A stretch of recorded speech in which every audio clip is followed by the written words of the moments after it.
I am sitting here with the amazing author Elaine Sturgess. Elaine has written a book. It's called Gin and It. It takes place in a village in England. Mm-hmm. Somewhere in England that I'm not giving away. Somewhere in, where about in England? That I'm not giving away. I tried. Yes, it's in the countryside. It's kind of semi-autobiographical. Okay, so in the book, it's about a village where they do swinger parties. So which part? just asking, which part is true?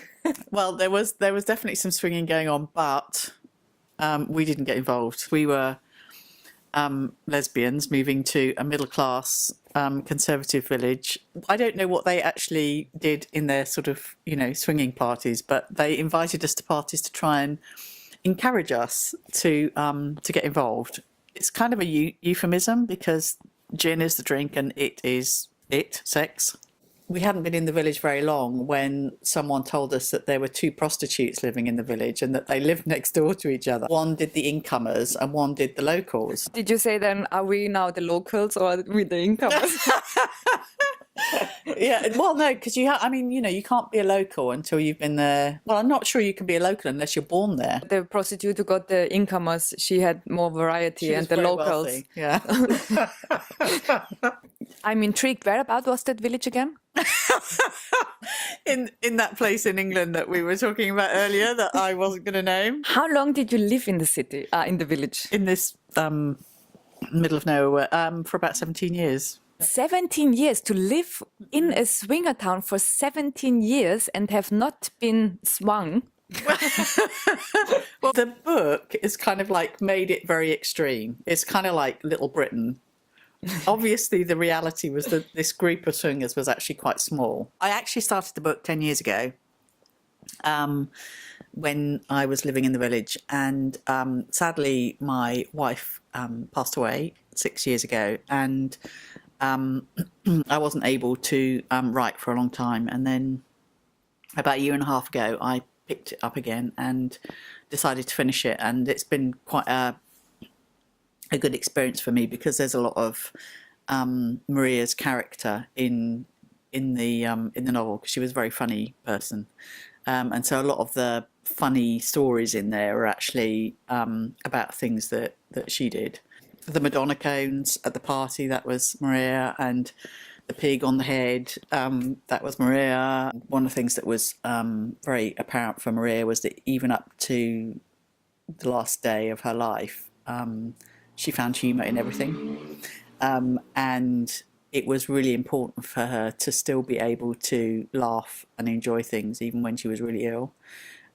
So I'd like to in turn help other people keep that kind of humour going and make sure that they still get enjoyment out of life even when things are quite dark.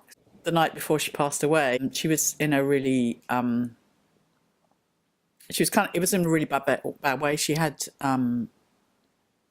lung cancer, and she never smoked, but she had lung cancer, and so at this point she wasn't able to speak, and she had a mask.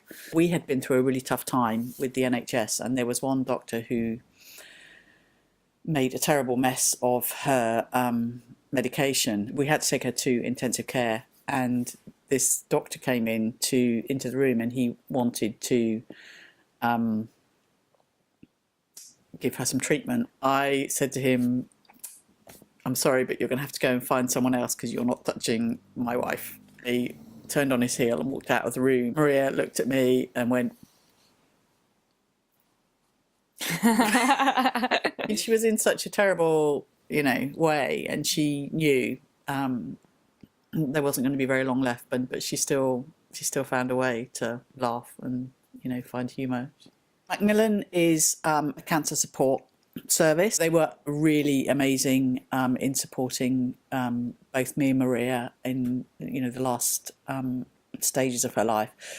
And after Maria passed away, they were also provided grief counselling and sort of grief buddies who can sort of help you get through the grieving process, which I say very lightly, but it's actually a really dark for a really hard time. So Raise a Laugh is kind of dedicated to Maria and her memory, and also to raise money for cancer relief. Raise a Laugh also has a Facebook like site, so you will see that here, right there. Just Google it on Facebook. Can you Google on Facebook? Get the book. You can get it online. You can download it on Amazon, and also get a real one if you rather have something in your hand. There's a website for it. You can go to ginandit.tv. You can get involved actually, because we're going to be making a trailer which has scenes from the book. We're going to do open casting for that. The Swinger Town. Where was it again? If anyone has any idea where it is, please post it in the comments. Let's find out where this Swinger Town is. It is in England, in North England. It's a little bit smaller than It's Liverpool. a little bit smaller than Liverpool. I can say Liverpool in a Liverpool accent. Liverpool. Liverpool. Very good. Yeah. You can't help it. How random weird. That is kind of weird, yeah. I am really, really interested in finding out what town that is and paying a visit. Paying a visit. Paying a visit. I will travel through England with gin and it.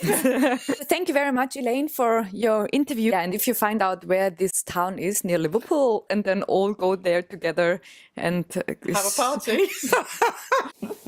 Oh my God, you're going to get me in so much trouble.